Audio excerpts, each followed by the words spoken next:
ZB9 news కి స్వాగతం. రామగుండం ప్రజలందరికీ బీఆర్ఎస్ పార్టీ రక్ష అని, రామగుండంలో బీఆర్ఎస్ పార్టీ మేయర్గా గెలిస్తేనే ఈ ప్రాంతం అభివృద్ధి జరుగుతుందని రామగుండం మాజీ శాసనసభ్యులు బీఆర్ఎస్ పార్టీ పెద్దపల్లి జిల్లా అధ్యక్షులు కోరకంటి చందర్ అన్నారు. 46వ డివిజన్లో కాంగ్రెస్ పార్టీ నాయకులు కందుకూరి శ్రీనివాస్ బీఆర్ఎస్ పార్టీతో పాటు 200 మందిని బీఆర్ఎస్ పార్టీలో చేరారు. వారిని మాజీ ఎమ్మెల్యే కోరకంటి చందర్ గులాబీ కండువలు కప్పి పార్టీలోకి ఆహ్వానించి అనంతరం ఆయనతో మాట్లాడారు.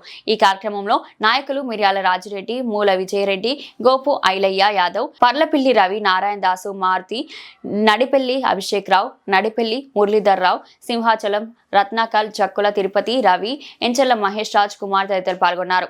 అభయహస్తం కార్డులు పట్టుకొచ్చి మేము గెలిచిన తర్వాత వెంటనే మీకు ఈ యొక్క అభయహస్తం కార్డులలో ఉన్నటువంటి విధంగా 2500 ఇస్తాము, 4000 రూపాయలు పెన్షన్ ఇస్తాము, ఇట్లా అన్ని రకాల మాటలు ఇచ్చారు.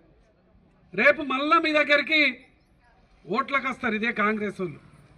మరి కాంగ్రెస్ వాళ్ళు ఓట్లకు వచ్చినప్పుడు మనం అందరం కూడా అడగాలనా లేదా? మరి 2500 ఆ రోజు ఇస్తా అన్నారు, ఇప్పుడు 2 ఏళ్ళు గడిచింది, 60,000 రూపాయలు రావాలి మాకు, గెలిచినాక వెంటనే ఇస్తా అన్నారు. మీరు మళ్ళీ ఓటుకు వచ్చారు కదా, 60,000 ఇవ్వండి, మేము మీకు ఓటేస్తాం అని అడగాలి.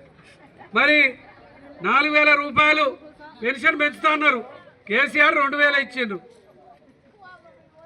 కొంచెము పెద్ద మనుషులకు తొందర ఉంటుంది ఎందుకు, అయితే 2,000 రూపాయలు కేసీఆర్ పెన్షన్ చేసిండు. వీళ్ళు కాంగ్రెస్ వాళ్ళు ఏమన్నారు, 4,000 చేస్తామని అన్నారు. ఇస్తా అంటే ఆశ ఎవరికైనా 4,000 రూపాయలు చేస్తా అనగానే వాళ్ళకే ఓట్లు గుద్దిరు అందరు. ఎప్పుడు చేస్తా అన్నాడు, 2 నెలలనే చేస్తా అన్నాడు.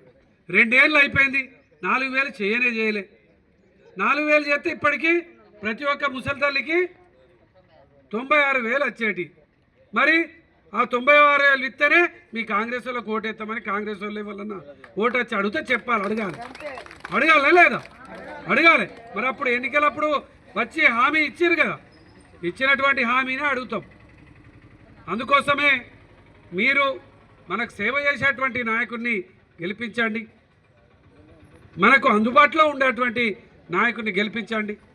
కేకేసీని మీకు ఇంట్లో ఒక కుటుంబ సభ్యునిగా సేవ చేస్తాడు కాబట్టే మీ అందరి కోరిక మేరకే ఇలా బీఆర్ఎస్ పార్టీలోకి ఆయన ఆహ్వానించడంతో పాటు ఇలా ఆయన మొట్టమొదటిగా మీ యొక్క కాలనీలో ఆయనకు మనము ఈ టికెట్ గురించి కూడా అనౌన్స్ చేయడం జరుగుతూ ఉన్నది. అందుకే మీరందరూ నిలబడి తప్పకుండా గెలిపిస్తారని విశ్వసిస్తూ ఈ యొక్క కార్యక్రమాన్ని ఏర్పాటు చేసినటువంటి మిత్రులందరికీ కూడా ఉద్యమాభివందనాలు తెలియజేస్తూ ముగిస్తాం. మరి ఆయనతో చేరిన బృందానికి స్వాగతం, సుస్వాగతం. చాలా ఆనందం, ఎందుకంటే రాష్ట్రాన్ని సాధించిన మన ప్రియతమ నాయకులు కేసీఆర్ మరి ఏదైతే ఈ రాష్ట్రాన్ని సాధించి పెట్టారో ఆ పార్టీ 10 సంవత్సరాలు ఈ రాష్ట్రాన్ని పరిపాలించింది. ఆయన పరిపాలన చూశారు, మరి ఎవ్వరు అడగని కూడా ఎన్నో సంక్షేమ పథకాలు ఇచ్చారు. మరి అటువంటి నాయకుడిని ఎందుకు ఓడించామని మనకు అందరికి అనిపిస్తే పడదంటాం. 2 సంవత్సరాల క్రితం జరిగింది. మరి ప్రజలందరూ ఆగ్రహంగా ఉన్నారు. మన ఇక్కడే కాదు, రాష్ట్ర వ్యాప్తంగా ఈ దొంగ నా కొడుకులు లేనిపోని మాటలిచ్చి మమ్మల్ని మోసం చేస్తారా అన్ని ఈ రాష్ట్రంలో ఉన్న ప్రతి వర్గ ప్రజలను మోసపోయారు. మీ అందరికి తెలుసు కదా, కేసీఆర్ ఇచ్చినవి వస్తున్నాయా, దానికన్నా డబ్బులు ఇస్తారని చెప్పారు, ఇవ్వాలి కదా. ఇవ్వకపోతే మనకు 2 సంవత్సరాల క్రితం జరిగినాయి, ఇప్పుడు మళ్ళీ ఎన్నికలు వచ్చినాయి. మనకు ఏదైతే బీఆర్ఎస్ పార్టీ కారు గుర్తు మీద ఇప్పుడు ఎన్నికలు జరుగుతున్నాయి. ప్రజలకు ఉండదా బిడ్డ? మళ్ళీ ప్రజలు ఏం చేస్తారు, ఎన్నికలకు రావడానికి అవకాశం చూస్తారు. ఎప్పుడు ఎన్నికలు వస్తే అప్పుడు ఏదైతే మోసం చేసిన పార్టీలకు బుద్ధి చెప్తారు. అదేవిధంగా ఇప్పుడు మనకు స్థానికంగా ఎన్నికలు వచ్చినాయి. మరి స్థానికంగా మరి గతంలో మనకు ఈ మంచి పరిపాలన అందించిన చంద్రన్నను ఓడించారు. ఓడించినప్పుడు మరి వచ్చినప్పుడు మంచి చేయాలి కదా, పేద ప్రజలకు అండగా. ప్రజానాయకుడు అంటే ఏంటిది, పేదవాడికి అండగా ఉండాలి. ఏ కష్టం వచ్చినా నేను నీ వెంబడి ఉంటా, నీ వెనుబెట్ట ఉంటా, నీకు అన్ని తీర్లా నేను సహకరిస్తానని ఉండాలి. అటువంటిది కాక మరి ప్రజలను దోచుకుంటూ ప్రజల సొమ్మును కూలగొట్టుడు అటువంటి వాళ్ళు కావాలా? కాబట్టి మీకు ఒక్కటే, మీకు ఎక్కువ టైం తీసుకోను. మరి సీనన్న ఈరోజు బీఆర్ఎస్ పార్టీ ఆకర్షితులు వచ్చారు. ఒక మంచి నాయకుడు కావాలి, పేదవాడైనా పర్వాలేదు, నిజాయితీ ప్రజలకు అండగా ఉండేవాడు కావాలి. అటువంటి వ్యక్తిని గెలిపియండి. గెలిపిస్తే ఇప్పుడు ఏదైతే సోదరులు అందరూ చెప్పిండు అటువంటి చెప్పకుండా మనకు ఈ యొక్క రామగుండం నియోజకవర్గంలో రామగుండం మున్సిపాలిటీ కార్పొరేషన్ 80%, ఒక 20% 2 మండలాలు. ఈ యొక్క 80% మనం ఖాయం చేసుకుంటే మొత్తము నియోజకవర్గ పరిపాలన మన చేతిలో ఉంటుంది. మేయరు, డిప్యూటీ మేయరు మన వాళ్ళు ఉంటారు కాబట్టి ఆ ఎమ్మెల్యే పప్పులు ఉడకవు. మంచి ఏదైతే మేయర్ ఉన్నాడో ఇట్లా గీత అవతలు ఉండాలి. అటువంటి సమయం ఆసన్నమైంది. ఖచ్చితంగా బీఆర్ఎస్ పార్టీ ఈ యొక్క రాష్ట్ర ప్రజలకు అండగా ఉంటుంది. రేపు రాబో రోజుల్లో మళ్ళీ కేసీఆర్ ముఖ్యమంత్రి అవుతుండు. ఒక్కొక్క 2 సంవత్సరాలు. ఆ 2 సంవత్సరాలు మళ్ళా ఇప్పుడు గెలిచిన వాళ్ళందరూ బీఆర్ఎస్ పార్టీలో ఉంటారు. మరి ఇది 2 సంవత్సరాలు అయిపోయింది. 2 సంవత్సరాలు 2 మాసాలు అయింది. వాళ్ళు ఎందుకు ఎన్నికలు పెట్టలే? భయం. ఎక్కడైతే ప్రజలు మమ్మల్ని ఓడగొడతారని. జడ్పీటీసీ లేదు, ఎంపీటీసీ లేదు. సర్పంచ్ పెడితే సర్పంచ్లో వచ్చినాయి, అందులో గుర్తుండదు. మొట్టమొదటిగా గుర్తు ఎన్నికలు ఈ యొక్క కార్పొరేషన్ ఎన్నికలు.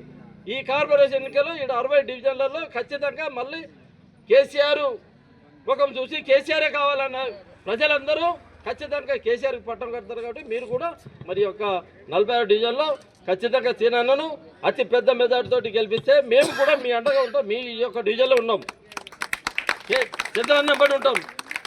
మీకు ఎటువంటి ఆపద వచ్చినా అర్ధరాత్రి అయినా ఏ ఎమ్మెల్యే చేయండి పని నేను చేసి చూపిస్తానని మీ అందరికీ తెలియజేస్తూ ఖచ్చితంగా మరి సీనన్నను గెలిపిస్తారని కోరుకుంటున్నాం. ఇందాక మనం చూసినాం మార్కండే కాలన వస్తుంటే బ్రహ్మాండంగా చంద్రన్న హయాంలో మనం డివైడర్స్ పెట్టుకున్నాం, లైటింగ్ పెట్టేసుకున్నాం అంతా. కానీ అదంతా కూడా ఈ విధ్వంసం. ఎక్కడో చూడాల్సిన అవసరం లేదు, మన దారిలో పోతూ ఉంటే. నేను నిన్ను అడిగిన చంద్రన్న ఎందుకు ఇది కూల్ చేసిర్రు అంటే ఏం లేదు, సెంట్రల్ లైటింగ్ పెట్టడానికి దాంట్లో ఉన్నటువంటి అంటే చాలా అట్లా కమిషన్లు వస్తాయి కానీ ఎన్ని ఎక్కువ వస్తుంది కూడా చూసుకుంటారు కదా. అలాంటి పరిస్థితుల్లో మంచి బ్రహ్మాండంగా కట్టినటువంటి ఆ డివైడర్ను కూల్చేసి ఈరోజు సెంట్రల్ లైటింగ్ పేరు మీద మళ్ళీ డివైడర్లు పెట్టడం. ఆ చెట్లు అన్ని పెడితే ఆ చెట్లను తీసేసి మెయిన్ రోడ్డు మీద చూసారు కదా, అవన్నీ తీసేసి ఆ డివైడర్ని తీసేసి. అంటే మా రవణ చెప్పినట్టుగా చిన్న వ్యాపారులు, చిరు వ్యాపారులు, కొంచెం పెద్ద వ్యాపారులు వీళ్ళందరి బతుకు మీద కొట్టడమే కాకుండా ఇలాంటి కమిషన్ల కోసం ఈరోజు మరి డబ్బులు ఎవరు పెట్టాలి అంటే మున్సిపాలిటీ కాదు, నాకు తెలిసి మా సింగరేణి పైసలు అవన్నీ. ఈరోజు ఆ రోడ్డుకు సంబంధించిన డివైడర్లు కానీ, మొక్కలు కానీ, స్ట్రీట్ లైటింగ్ కానీ, సమ్మక్కకు కానీ, లేకపోతే మొన్న దసరాకు చేసినటువంటి ఉత్సవాలకు కానీ, మొన్న బట్టి విక్రమార్కు వచ్చినటువంటి కార్యక్రమానికి కానీ ప్రతి ఒక్క దాన్ని కూడా మున్సిపాలిటీ వాళ్ళు పెట్టాల్సినటువంటి అన్నిటినీ కూడా ఈరోజు సింగరేణితోటి పెట్టించి వాళ్ళు కమిషన్లు తీసుకునేడానికి ఉపయోగపడుతున్నటువంటి కార్యక్రమాలను చేస్తూ వాళ్ళ సొంత జేబులు నింపుకుంటూ ఇలాంటి ఎన్నికల్లో ఓటర్లకు విచ్చలవిడిగా పంపిణీ చేసి గెలవాలనేటువంటి ఆలోచనతో ఉన్నటువంటి వాళ్ళు మీరు 46వ డివిజన్లో ఉన్నటువంటి ఓటర్ మహాశైలు ప్రజలు అందరూ కూడా ముఖ్యంగా యువత మహిళా సోదరిమణులు ఆలోచించి ఎవరు మనకు అందుబాటులో ఉంటారో, ఎవరి వల్ల మనకు సేవలు అందుతాయి అనేటువంటిది ఆలోచించి నిర్ణయం తీసుకొని రేపో ఎల్లుండో నోటిఫికేషన్ వస్తుంది. కాబట్టి ఫిబ్రవరి 2nd వీక్లో ఎన్నికలు జరిగేటువంటి అవకాశం ఉన్నటువంటి ఈ తరుణంలో ఒక మంచి నిర్ణయం తీసుకొని మంచి అభ్యర్థిని ఎన్నుకొని బీఆర్ఎస్ పార్టీకి అండగా నిలిచేటట్టుగా, తద్వారా కేసీఆర్ గారికి కూడా